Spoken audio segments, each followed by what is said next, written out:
আসসালামু আলাইকুম। আশা করি সবাই ভালো আছো।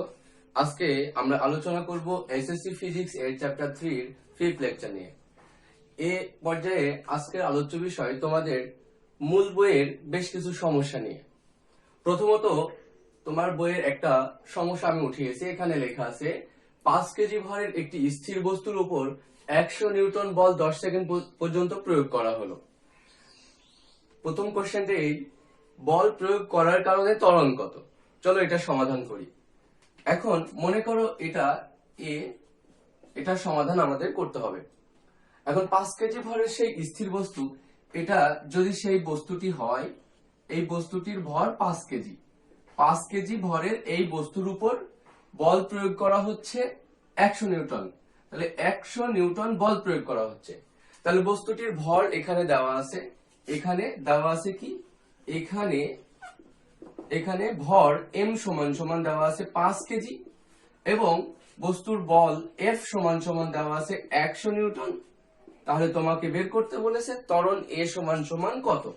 ত্বরণ A সমান সমান হোয়াট? এবং আমরা জানি F সমান সমান ma।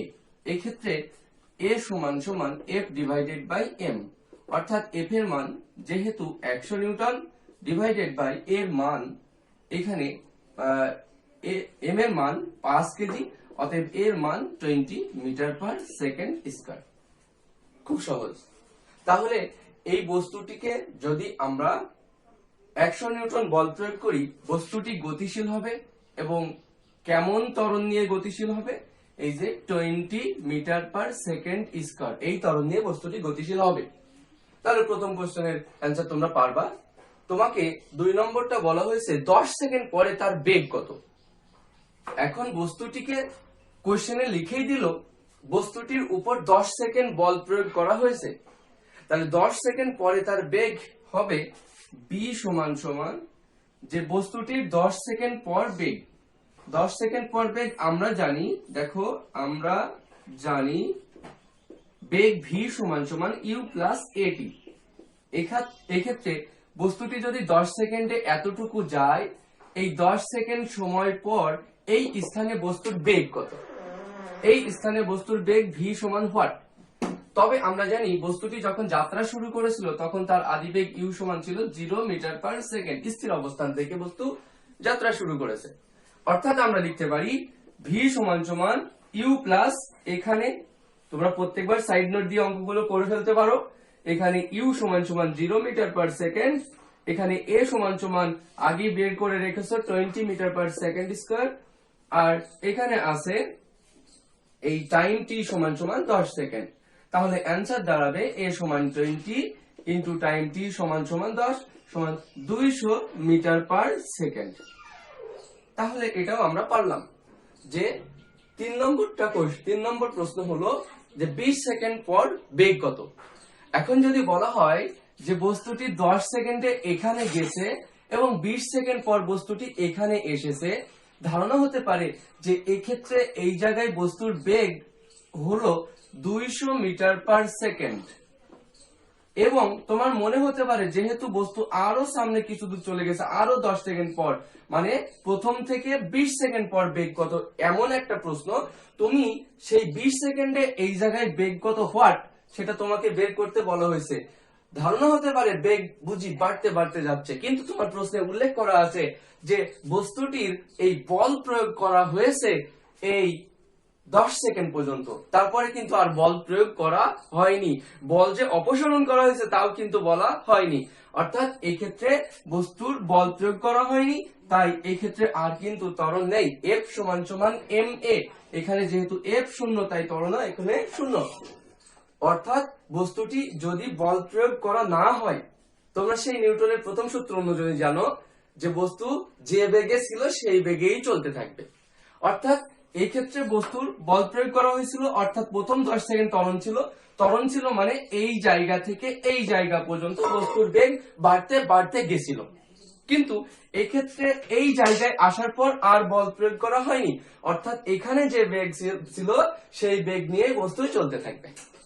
অর্থাৎ এখানে সি নম্বর তোমরা এইভাবে লিখতে পারো ব্যাখ্যা আকারে। আমি ল্যাঙ্গুয়েজটা বলে দিচ্ছি যে যেহেতু 10 সেকেন্ড পর বস্তুর বল প্রয়োগ করা হয়নি, অর্থাৎ 10 সেকেন্ড পর্যন্ত বল প্রয়োগ করা হয়েছিল, তাই 10 সেকেন্ডের পরে বস্তুটি সমবেগে চলতে থাকবে। অর্থাৎ 20 সেকেন্ড মুহূর্তে বস্তুটির বেগ হবে এই 200, এটাই বেগ থাকবে 200 মিটার পার সেকেন্ড। এখানেও বস্তুর বেগ 200 মিটার পার সেকেন্ড। আশা করি এটা বুঝতে পারছো। এখন আমাদের দেখতে হবে ডি নম্বর কি বলছে।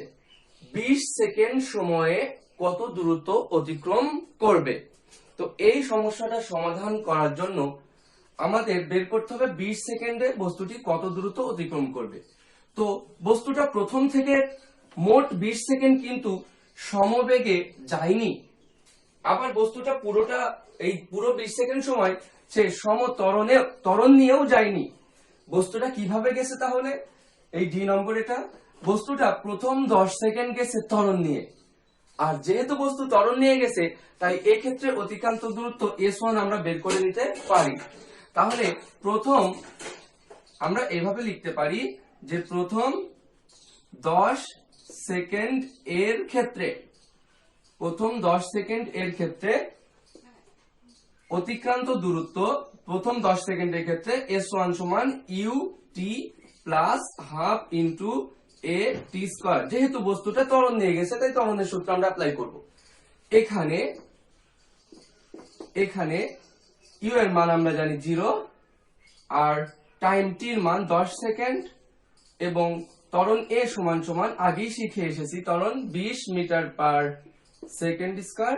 এবং তাহলে মানগুলো যদি বসাই দিই 0 into T plus half into এর মান আমরা দেখতে পাচ্ছি 10 ইন্টু এর মান হচ্ছে 20 ইন্টু টাইমের মান 10 স্কয়ার। তাহলে এক্ষেত্রে এটা কাটলে দাঁড়ায় 10 আর 100 গুণ 10, তাহলে 100 গুণ 10 হিসাব করলে আসে 1000 মিটার। তাহলে প্রথম ক্ষেত্রে বস্তু অতিক্রম করলো 1000 মিটার দূরত্ব, এবং পরবর্তী 10 সেকেন্ড কিন্তু বস্তুটির অতিক্রান্ত দূরত্ব যদি S2 হয়, তাহলে পরবর্তী আমরা লিখতে পারি পরবর্তী 10 সেকেন্ড সমবেগে অতিক্রান্ত দূরত্ব কি হবে? এই ক্ষেত্রে বস্তুটি সমবেগে গেছে, আর সমবেগের ক্ষেত্রে অতিক্রান্ত দূরত্ব S2 সমান আমরা জানি v ইন্টু টি। তো এক্ষেত্রে এখানে v সমান কোন বেগ নিয়ে এসে গেছে? 200 মিটার পার সেকেন্ড। কত সময় গেছে? 10 সেকেন্ড সময়। তাহলে এখানে 200 ইন্টু 10 সমান সমান 2000 মিটার। তাহলে মোট অতিক্রান্ত দূরত্ব বের করে দিতে পারবা। মোট অতিক্রান্ত দূরত্ব S সমান সমান S1 যোগ S2 যোগ করে দিয়ে কত মিটার বের করে ফেলতে পারবা। আশা করি এই অঙ্কটা বুঝতে পারছো। এখন আছে ই নম্বর, বেগ ও অতিক্রান্ত দূরত্ব গ্রাফ এঁকে দেখাও। চলো আমরা বেগ আর অতিক্রান্ত দূরত্বের গ্রাফটা আঁকাই। প্রথমত আমরা বেগের গ্রাফটা আঁকাই। এক্ষেত্রে চলো x অক্ষ বরাবর আমরা দিলাম মানে সময় দিলাম, সময়টা নির্দেশ করছি আমরা এখানে সেকেন্ডে।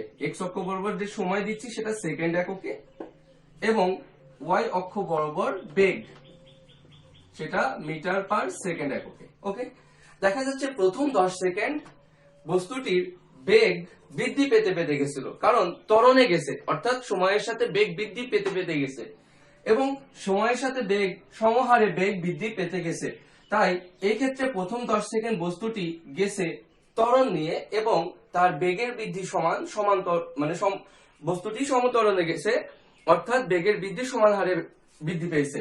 অর্থাৎ প্রথম এই যে এটা যদি আমরা মার্কিং করি, এটা 2 সেকেন্ড, এটা 4 সেকেন্ড, এটা 6 সেকেন্ড, এটা 10 সেকেন্ড, আর মনে করো এখানে 20 সেকেন্ড। তো প্রথম 10 সেকেন্ড বস্তুটি প্রথম 10 সেকেন্ডে তার বেগ ছিল কত? প্রথম 10 সেকেন্ডে বেগ ছিল 200। তাহলে এই জায়গায় মনে করো প্রথম 10 সেকেন্ডে বেগ 200।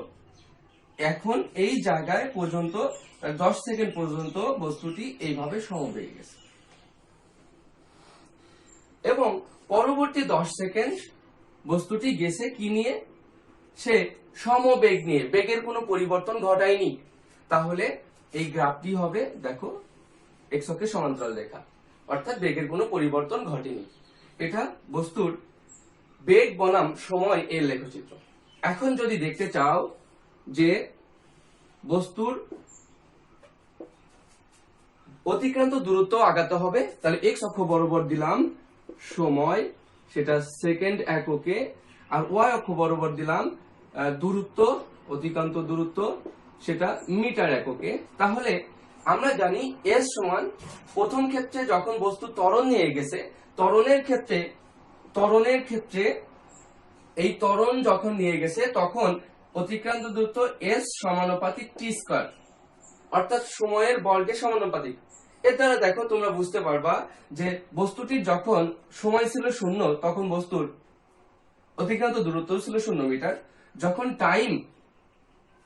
টাইম 2 সেকেন্ড, তার অতিক্রান্ত দূরত্ব কিন্তু 4 হয়ে যাবে, অতিক্রান্ত দূরত্ব 4 মিটার। তাহলে আমরা পাই দেখো এমন একটা, যখন সময় 2 সেকেন্ড, অতিক্রান্ত দূরত্ব মনে করো এই জায়গাটা 4 মিটার, অতিক্রান্ত দূরত্ব এই যে 4 মিটার। যখন সময় 2 সেকেন্ড, সময় যখন 4 সেকেন্ড, তাহলে অতিক্রান্ত দূরত্ব কিন্তু তখন অতিক্রান্ত দূরত্ব 4 স্কয়ার, তার মানে 16 মিটার, অনেক বেড়ে গেছে, অতিক্রান্ত দূরত্ব 16 মিটার। এই যে এখন সময় যখন 8 সেকেন্ড, সময় যখন 6 সেকেন্ড, অতিক্রান্ত দূরত্ব 36, সময় যখন 8, অতিক্রান্ত দূরত্ব 64। তাহলে এমন গ্রাফ যদি হিসাব করি, সময় যখন 10 সেকেন্ড, অতিক্রান্ত দূরত্ব কিন্তু 10 স্কয়ার 100। তাহলে আমাদের প্রথম 10 সেকেন্ড পর্যন্ত বস্তুটি, মনে করো এই 10 সেকেন্ড এত দূর পর্যন্ত গ্রাফে সম্পূর্ণ দেখানো সম্ভব হচ্ছে না, এবং সেই 10 সেকেন্ডে বস্তুটি অতিক্রম করেছিল, প্রথম 10 সেকেন্ডে অতিক্রম করেছিল সে 1000 মিটার, এবং সেই 1000টাকে আমরা দেখালাম এই জায়গায় 1000 দেখালাম, 1000 মিটার। তাহলে প্রথম 10 সেকেন্ডে অতিক্রান্ত দূরত্ব 1000, এবং এই গ্রাফটা কিন্তু এখন এইভাবে যাবে। ওকে, তার মানে সময়ের সাথে, সময় যেহেতু বাড়ছে, তার অতিক্রান্ত দূরত্ব বর্গ আকারে বাড়ছে, এবং পরবর্তী 10 সেকেন্ড বস্তুটি সমবেগে গেছে।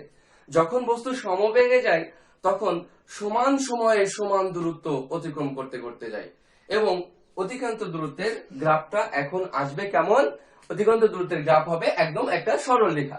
এবার পরবর্তী 10 সেকেন্ড, মানে এইটা মনে করো 20 সেকেন্ড সময়, এই 20 সেকেন্ড সময়ে বস্তুর অতিক্রান্ত দূরত্ব এই জায়গাটা মনে করো 2000 মিটার, এবং আমরা জানি পরবর্তী ক্ষেত্রে সে কিন্তু 2000 মিটার অতিক্রম করেছিল। তাহলে এই জায়গাটা হতে হবে মোট 3000, তার মানে এখান থেকে এই সময়টা হচ্ছে 2000, এবং এই 2000 মিটার দূরত্ব। তাহলে গ্রাফটা দেখো, তোমরা চিন্তা করো যে সময়ের সাথে যখন ত্বরণ নিয়ে চলে বস্তু, তখন অতিক্রান্ত দূরত্বটা সময়ের বর্গের সাথে হয়, তাই এক্ষেত্রে বর্গ আকারে বৃদ্ধি পেয়েছে, এবং পরবর্তী সময় সমহারে গেছে, এবং অতিক্রান্ত দূরত্ব সোজা লাইন পাবে গেছে। ওকে, এখন আমরা শুরু করব পরের অঙ্ক। পরের অঙ্কটা কি? স্থির অবস্থা থেকে, কি লেখা রয়েছে? স্থির অবস্থা থেকে শুরু করে 10 সেকেন্ড এ একটি বস্তু 100 মিটার দূরত্ব অতিক্রম করাতে 200 নিউটন বল দিতে হয়েছে। ওকে, তাহলে বস্তুটির ভর কত?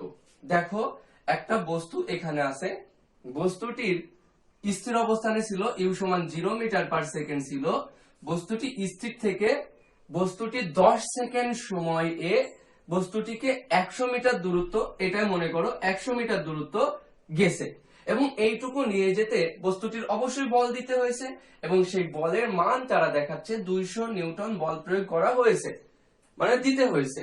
এক্ষেত্রে বস্তুটির ভর m সমান সমান কত ছিল? তাহলে প্রথমত আমরা দেখতে পাচ্ছি বস্তুর ভর m বের করা যাবে, যেহেতু এ পাশে ত্বরণের মান জানা থাকলে আমরা ত্বরণের মান বের করে নিতে পারি, কারণ আমরা জানি, দেখো আমরা জানি s সমান সমান ut plus half into a into T square. এখানে u এর মান 0, টাইম t সমান 10 সেকেন্ড, এবং s সমান সমান 100 মিটার। তাহলে আমরা পাই 100 সমান সমান 0 প্লাস হাফ ইন্টু এর মান যেহেতু বের করতে হবে ইন্টু টির মান 10 স্কয়ার। তাহলে 100 সমান সমান এই যে হাফ ইন্টু এটা 100, এটা 50 হয়ে যায়, 50 এ। তাহলে এ সমান সমান 2 মিটার পার সেকেন্ড স্কয়ার হলো কি? হ্যাঁ, এ সমান সমান 2 মিটার পার সেকেন্ড স্কয়ার। এখন ত্বরণ যেহেতু পেয়ে গেছি, অতএব বস্তুটির ভর আবার জানি, আবার এফ সমান সমান এম এ, বা এই এম সমান সমান এফ ডিভাইডেড বাই এ।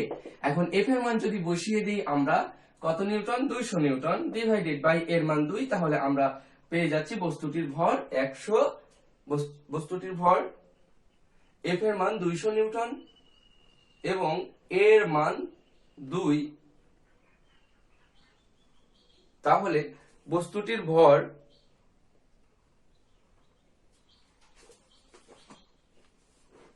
ওকে, এখানে আমি একটু ভুল করেছি, বইয়ে ছিল 200 নিউটন না 20 নিউটন, সমস্যা না। এটা যদি 200 নিউটন দিয়ে করা হয় তাহলে এটা হবে বস্তুটির ভর 100 কেজি, এটা আছে। ওকে, এখানে যদি আমরা 200 নিউটন না দিয়ে বইয়ের অনুযায়ী 20 নিউটন দিতাম তাহলে আমাদের আসতো 10 কেজি। ওকে, আশা করি অঙ্কটাও পারবা। এখন আমাদের পরবর্তী কোশ্চেন, যে একটি স্পেস স্টেশনের উচ্চতা পৃথিবী পৃষ্ঠ হতে আনুমানিক 100 কিলোমিটার, মানে পৃথিবী পৃষ্ঠ হতে 100 কিলোমিটার উপরে একটা স্পেস স্টেশন আছে এবং সেখানে জি এর মান কত? আমরা এই ধরনের একটা থিওরি করেছিলাম যে এটা যদি পৃথিবী পৃষ্ঠ হয়, পৃথিবী হয়ে থাকে, এটা তার পৃথিবী পৃষ্ঠ, এটা পৃথিবীর ব্যাসার্ধ আর, এবং পৃথিবী পৃষ্ঠ হতে আরো উপরে এই জায়গায় মনে করো একটা স্পেস স্টেশন আছে এবং সেইটুকু দূরত্ব মনে করো এইচ, আর এইচ সমান দেওয়া আছে কত? 100 কিলোমিটার। এইচ সমান দেওয়া আছে 100 কিলোমিটার, একটু ছোট হয়ে গেল খুব। এইচ সমান 100 কিলোমিটার। ওকে, এখন আমাদের বের করতে হবে এই জায়গায় অভিকর্ষ ত্বরণ কত। আমরা জানি কোন পৃথিবী পৃষ্ঠের থেকে, বা আমরা জানি, দেখো অভিকর্ষ ত্বরণ জি প্রাইম সমান সমান, তোমরা শিখেছিলে জি প্রাইম সমান G M divided by R plus H whole square. কোনো সমস্যা নেই, এখানে সব মানগুলো বসাই দিতে পারলে অ্যান্সার চলে আসবে। এখানে জি সমান তোমরা জানো 6.673 into 10 power minus 11 newton metre square kg inverse 2। আবার তোমরা জানো পৃথিবীর ভর এফ, এম সমান সমান 5.98 or 73, 5.98 সরি, ঠিক আছে, ইন্টু 10 পাওয়ার 24 কেজি। এটা তোমাদের কষ্ট করে মুখস্থ করে রাখতে হবে। এবং আর পৃথিবীর ব্যাসার্ধ আর সমান সমান 6400 কিলোমিটারও ধরা হয়। আবার 6.37 ইন্টু 10 পাওয়ার 6 মিটার, এটাও হিসাব করা হয়। এই মান এবং এই উচ্চতা, এইটুকুর উচ্চতা 100 কিলোমিটার, তার মানে আমরা লিখতে পারি 100 ইন্টু 10 পাওয়ার 3 এত মিটার। এই মানগুলো যদি আমরা বসিয়ে দিই তাহলে এখানে সব মান বসিয়ে দিয়ে ক্যালকুলেটরে হিসাব করলে আমরা এক্ষেত্রে এই স্থানের অভিকর্ষ ত্বরণ জি এর মান পেয়ে যাব, এক্ষেত্রে একটা অ্যান্সার পেয়ে যাব। ওকে, এখন আমরা শুরু করতে যাচ্ছি। 1 কেজি ভরের একটি বস্তুকে উপর থেকে ছেড়ে দিলে পৃথিবীর ত্বরণ কত হবে? খুবই সুন্দর কথা। তো পৃথিবীর ত্বরণ হিসাব করতে চাই। এখন দেখো, এটা যদি আমাদের পৃথিবী হয়ে থাকে, এই পৃথিবীর উপর থেকে একটা বস্তু, এই বস্তুটা হিসাব করা হচ্ছে 1 কেজি। 1 কেজি ভরের একটা বস্তু পৃথিবীর উপর থেকে ছেড়ে দিলে, হ্যাঁ আমরা জানি এই দুটি বস্তুর মধ্যে, পৃথিবী এবং এই বস্তুর মধ্যে একটা আকর্ষণ বল কাজ করছে। এটা পৃথিবীর ভর বড় হাতের এম, এটা ছোট হাতের এম বস্তুর ভর, এবং এদের মধ্যে যে মহাকর্ষ বল কাজ করছে এফ বল, সেই এফ বলটা দ্বারা কিন্তু পৃথিবী ওই বস্তুটাকে তার নিজের দিকে টানছে, এফ বলটা দ্বারাই আবার ওই বস্তু ও পৃথিবীকে তার নিজের দিকে টানছে। তাহলে বস্তুটির ভর বেশি হয়, সে হয়তো পৃথিবীর দিকে দ্রুত আসে, যেটা আমরা খুব ভালোভাবে বুঝতে পারি। কিন্তু বস্তুটির ভর যত কমই হোক না কেন, পৃথিবীও কিন্তু ওই বস্তুটাও কিন্তু পৃথিবীকে নিজের দিকে টানছে, তাই পৃথিবীও কিন্তু দৌড়াচ্ছে বস্তুর দিকে। হতে পারে সেটা খুবই আস্তে আস্তে, খুবই আস্তে আস্তে। তাহলে আমরা দেখতে পারি এদের মধ্যে মহাকর্ষ বল কি, F সমান সমান G into M M divided by R square, GMM divided by R square. এখানে দূরত্বটা খুবই নগণ্য ধরা হয় পৃথিবীর ব্যাসার্ধের তুলনায়, তাই আর প্লাস এইচ লেখা লাগে না। ওকে, এখন আমরা এটা 1 নম্বর বলতে পারি। আবার এদের এই বলটাকে এই বস্তুর ওজন বল হিসেবে তুলনা করতে পারি, W সমান M ইন্টু G, বস্তুর ওজন বল 2 নম্বর। এখন দেখো এই বলটার দ্বারাই এই পৃথিবী একটা ত্বরণ পাচ্ছে, তাহলে আমরা লিখতে পারি পৃথিবী গতিশীল হচ্ছে ওই বস্তুর দিকে, এটাকে আমরা বলি পৃথিবী গতিশীল হচ্ছে, পৃথিবী ত্বরণ পাচ্ছে। তাই পৃথিবীর এই ত্বরণ যদি A হয়ে থাকে, তাহলে পৃথিবীর বল F বল দ্বারা পৃথিবীর ত্বরণ পাচ্ছে, F সমান M into A। M into A একটু ভুল হলো, কারণ এই এমটা কিন্তু বস্তু না, এই এমটা হচ্ছে পৃথিবীর ত্বরণ হিসাব করতে যাচ্ছি, M ইন্টু A। তাহলে এই বলটা দ্বারাই পৃথিবী তার নিজের দিকে বস্তুর দিকে গতিশীল হচ্ছে। তাহলে পৃথিবীর ত্বরণ A সমান সমান বড় হাতের F ডিভাইডেড বাই M। এখন F এর মান এদের মধ্যে ক্রিয়াশীল ওই মহাকর্ষ বলটাই, আর ওটাকেই আমরা বলতে পারি বস্তুটির ওজন বল। তাহলে F সমান লিখতে পারি M into G divided by বড় হাতের M। A সমান সমান এখন এই বস্তুর ভরটা 1 কেজি এবং M এর মান 1, G এর মান আমরা জানি, M এর মান পৃথিবীর ভর। হ্যাঁ, এখানে পৃথিবীর ভর যদি বসিয়ে দাও 1 ইন্টু 9.8 ইন্টু এখানে যদি বসিয়ে দাও 5.98 ইন্টু 10.24 কেজি, তাহলে এর মান একটা ইনশাআল্লাহ পেয়ে যাবা এবং দেখবা এই এর মানটা খুবই কম। অর্থাৎ পৃথিবীও গতিশীল হচ্ছে ওই বস্তুর দিকে, বাট সেটা খুবই ধীরে, অতি নগণ্য, যার কারণে ধরা হয় পৃথিবী স্থির আছে। ওকে, এখন আমরা ছোট একটা টপিক শিখতে চাই, টপিকটা হচ্ছে যে নিউটনের গতির দ্বিতীয় সূত্র হতে প্রথম সূত্রের প্রমাণ। দেখো নিউটনের গতির দ্বিতীয় সূত্র আমরা জানি, দ্বিতীয় সূত্র হতে জানি ভরবেগের দ্বিতীয় সূত্র জানি যে ভরবেগের পরিবর্তনের হার, বস্তুর ভরবেগের পরিবর্তনের হার এর উপর প্রযুক্ত বলের সমানুপাতিক, এবং বল যেদিকে ক্রিয়া করে বস্তুর ভরবেগের পরিবর্তন সেদিকে ঘটে। আর নিউটনের দ্বিতীয় সূত্র অনুসারে আমরা এটাও লিখতে পারি F সমান সমান ma, ডাইরেক্ট লিখতে পারবো নিউটনের দ্বিতীয় সূত্র হতে F সমান ma, বা F সমান যেহেতু ma, এভাবে আমরা এখান থেকে লিখতে পারি a সমান m into v minus u divided by t, ত্বরণ সমান সমান। এখন এই m, তাহলে m into v minus u by t, F সমান বল যদি প্রয়োগ না করা হয় কোনো একটা বস্তুর উপর, তাহলে F এর মান 0, m into v minus u by t, তাহলে m এদিকে আসে এবং 0 এর সাথে ভাগ হয়ে যায়, t এদিকে আসে 0 এর সাথে গুণ হয়ে যায়, তাহলে দাঁড়ায় 0 সমান সমান v মাইনাস u। তাহলে আমরা পেলাম যে u সমান সমান v। অর্থাৎ এটা কখন লিখতে পারলাম, যখন F সমান সমান 0 হলে। তার মানে F সমান 0 মানে একটা বস্তুর উপর যদি বল প্রয়োগ না করা হয়, F সমান সমান 0, যখন বল প্রয়োগ না করা হয় তার আদি বেগ আর শেষ বেগ সমান, অর্থাৎ বেগের কোনো পরিবর্তন হয়নি। আর এটাই তো নিউটনের প্রথম সূত্র, এবং নিউটনের প্রথম সূত্র অনুযায়ী দেখা যায় যে বল প্রয়োগ না করা হইলে স্থির বস্তু সর্বদা স্থিরই থাকবে, গতিশীল বস্তু সর্বদা গতিশীল ভাবে চলতে থাকবে, অর্থাৎ তার আদি বেগ এবং শেষ বেগ সর্বদা সমান হবে। তাহলে এভাবে খুব ইউ সমান ভি দেখাই দিতে পারা মানে এটা নিউটনের গতির প্রথম সূত্রকে সমর্থন করে, যা তুমি লিখতে পারলে নিউটনের গতির দ্বিতীয় সূত্র হতে। আশা করি দেখা হবে অন্য কোনো ক্লাস।